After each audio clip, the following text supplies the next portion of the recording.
Okay, so continuing with the blob brush, I've kind of found in Adobe Illustrator the line quality I want, the settings on the blob brush I want. To change those, I just go to the blob brush tool, I double click on it. I can set the pressure, I can set the variation. With our tablets aren't fancy enough for angle to matter. We don't have what's called tilt and twirl functionality on them, but more expensive tablets do. But you could play with the roundness of your brush. If you wanted something that was more like a calligraphy brush, more chiseled, more narrowed, then you can set that. And at any time, I can just hit Command, select a line I don't like, and delete it, right? Or if I needed to, I could use the eraser and erase a segment of a line I don't like. Now, one of the most difficult things about inking in any way is getting the angles to be smooth. So when I'm kind of doing a head like this, the line kind of thickens as I have to go underneath and in. So another tool that's very helpful is under the magnifying glass tool. And this is also in Photoshop. It's called the Rotate View tool. And so with the Rotate View tool, the shortcut for it is Shift-H, if you can remember that. You can click and you can just rotate the image temporarily to help with your inking angle. So if you hold down the space bar, you can just get to the regular hand tool and drag. But then if I use the blob brush, now it's a little bit easier an angle to get this line and then hook it back up. And then I can use that same rotate tool and spin it around this way, use the hand tool, to get a better angle on inking this grouping.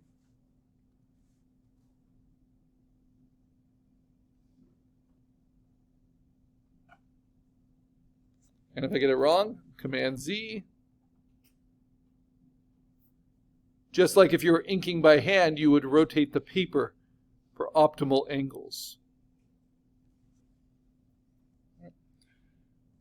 And then if I decide I don't like this line anymore, I could use the eraser tool, and just like the blob brush, you can set the eraser to be pressure sensitive with a pretty large variation of size. Sorry, I'm on angle. I don't know why they reversed the order here. But pressure sensitive for size, about the same size as my brush with just as much variation. So that when I erase, right, I can clean it up. Or maybe I just want to erase this bottom segment. Now what the eraser does not have, they haven't built it into the eraser, which I'm sure they will eventually, is smoothness. Right? So the eraser will always be exactly accurate. And it will cut through all of the paths that are unlocked.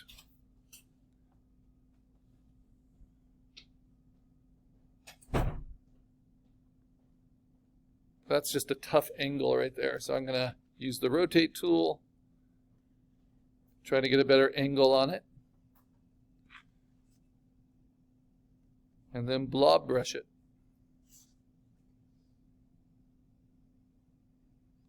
Yeah, I'm going to need to erase this one too. That technical line just doesn't fit with what I'm creating. So you kind of pick one or the other. And that's true for professional digital inking styles too.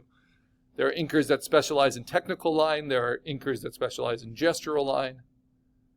There are inkers that specialize in kind of full bleed technique, like Mike Mignola of Hellboy fame, which just uses a lot of solid black shapes, kind of expressively cut out.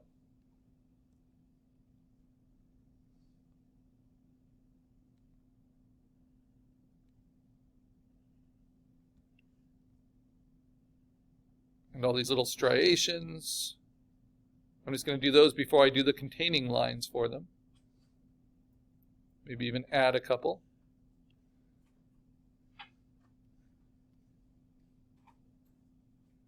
Yeah.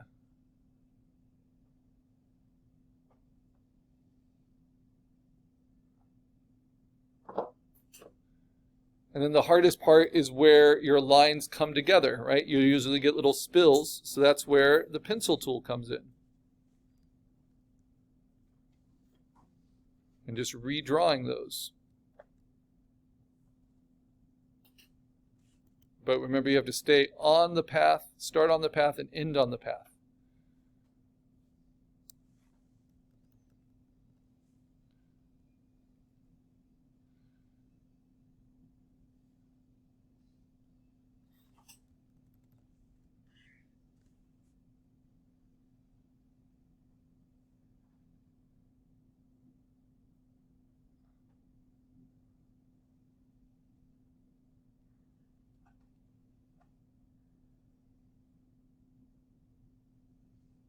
I remember as a cartoonist, I had the hardest time making speech bubbles clean, right, with inking pens. And there's different techniques for it, but in digital, you get to just beautifully trim that overlap using the pencil tool or the smooth tool to get your clean vector line art. And sometimes I can do it better than other times. And then once I find a good one, I can just start duplicating it. Right? But I figure for the head, I want them each to be pretty distinct. And now I can get into duplicating it. So how do I do that? Use the selection tool, make sure it's all selected, copy it, paste it, then use the large selection tool to be able to move it and transform it. And make additional copies.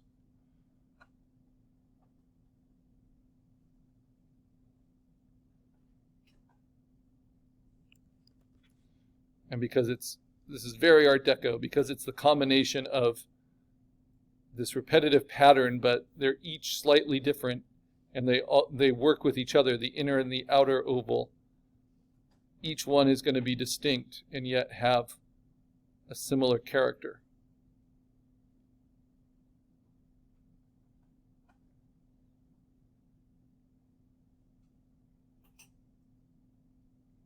So if those artists were using digital tools, this would be a feature they would likely enjoy in their work. In fact, I'm going to add another one of these as the outer ring just in this line art here. Okay. Maybe a little smaller.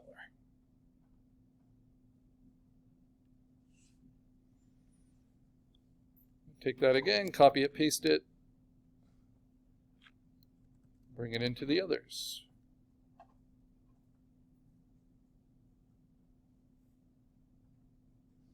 Remember, our goal today is digital inking. Feeling good about it. And unlike using transform in Photoshop, you never need to hit return in Illustrator. It's just everything you do, there's no previewing of it. Because vectors take up so little memory, it's just instantly doing the thing I show it. It's not previewing it at lower res and then optimizing it when I hit return. I don't hit return. I just hit Command-C to copy, Command-V to paste. It makes all the changes in real time. So it's also a much more memory efficient and processing efficient way to digitally ink than to do it in a raster program. Now, very few of you, when it came to doing your personal patriotic vector symbols, our kind of logo project, very few of you preferred coloring within Illustrator, and most of you preferred coloring with layer styles in Photoshop. And I'm like that too. So when we color these, we could create vector shapes behind the line art like stained glass, and color behind our line art as vectors as well. But there's really no reason to, because as long as we have line art that's a vector, that means every edge, internal and external, of our design is also a vector, which means we can use raster to fill in between those edges, and it will always be clean, because raster gives itself away at the edges. So here we'll always have perfectly smooth edges, because we have the vector line art. So this is really kind of the best of both worlds and helping you to remember the advantages of both, vector versus raster. So once we're done with our vector line art, we're going to be taking it into Photoshop.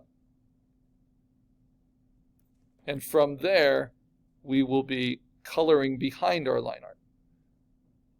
But we'll keep our vector as a smart object so that it can always be resized, rescaled, just like we did with our patriotic symbols.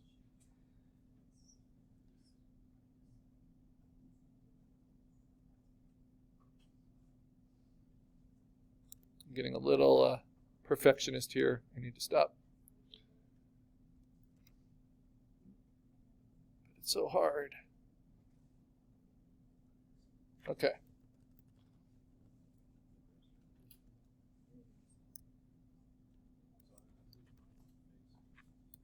Remember, Command plus, Command minus, zooms in, zooms out. Command 0 fits it all on the screen.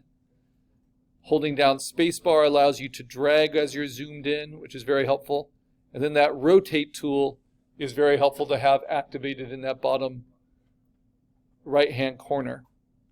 But in order to transform it, to scale it and rotate it like you're used to with free transform, you need to be on the large selection tool. But to select the anchor points, to like redraw with the pencil tool, you need to be with the small selection tool. And a command will give you whatever the last selection tool you used was. So it takes some getting used to, but there's a rationale to all of it within Illustrator.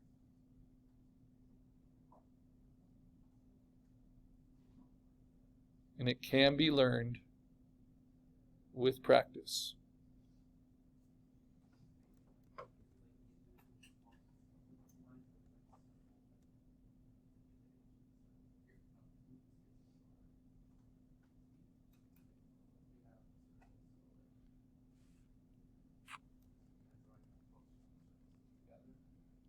All right, so now I've got, I think, almost everything. Let me just add an inner circle for this one.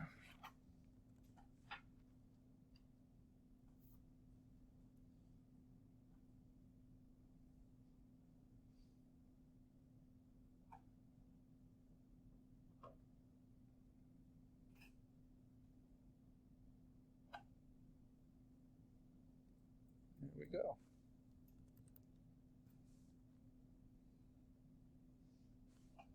That's going to make it a little out of place. So let me remember, these are all separate, so they can always be individually worked with. They're all separate paths. The only time they're not is when you use the blob brush to paint over them, and then they combine. All right, so far so good. So I have not actually saved my artwork yet. If I wanted to straighten it back up, all I have to do is double click on the rotate tool and it will go back. Command 0 fits it all on screen. So I've been painting for a while in Illustrator now. Look at all those vector paths. Oh my goodness, lots of them. They all make up this image. I can condense it and then turn off the sketch and I see what my vectors are so far. Just like taking your tracing paper off of your pencil sketch. So now's a good time to save it. So File, Save As, onto my computer. And this is assignment 5. So use my name. I'm going to use my semester code. What is it? SP25-1. Karl, assignment 5. I'll call it King Serpent. Or I'll call it Deco Serpent. I'm just going to save it to the desktop as an AI file because I have not actually created my folder. So this is a good time. I have a lot of resources now for this project. So let me organize so that when it comes time for my print portfolio, I know where to find